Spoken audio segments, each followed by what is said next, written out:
Katya geldi. Hayırdır Nuriye Hanım? Kuaförün yerini soracağım dedim. Ama cevap verme İngilizce. Bilirler ama cevap vermezler. Burası milliyetçi bir ülke dedi. O zaman dedim ben de Türkçe konuşacağım her yerde. Onlar benim dilimi öğrensin. Aynen, aynen.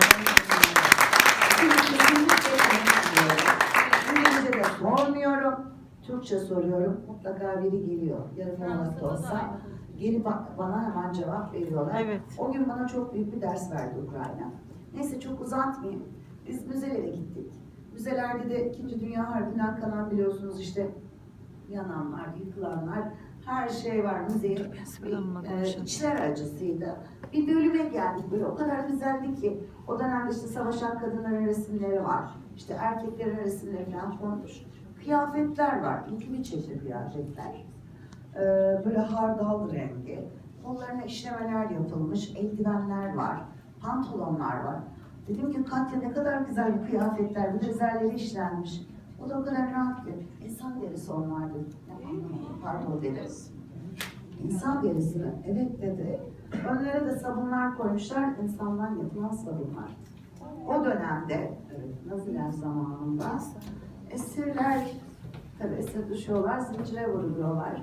Ve onlar direniyor. Direnen esirler diyorlar ki işte buradan çıkacağız, o zincirlerden kurtulacağız. Bak sizlere neler yapacağız.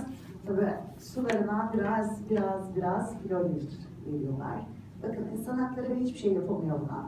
İçtikleri sulara damla flor vermeye başlıyorlar.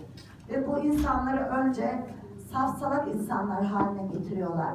Ağızlarından salyalar akıyor. Bunlar anlatılıyor biliyor musunuz? Yazılı orada. O safsalak insanlara bir gün diyorlar ki artık böyle direnen esirlerden değil. Hadi bugün oyun oynayacağız sizinle.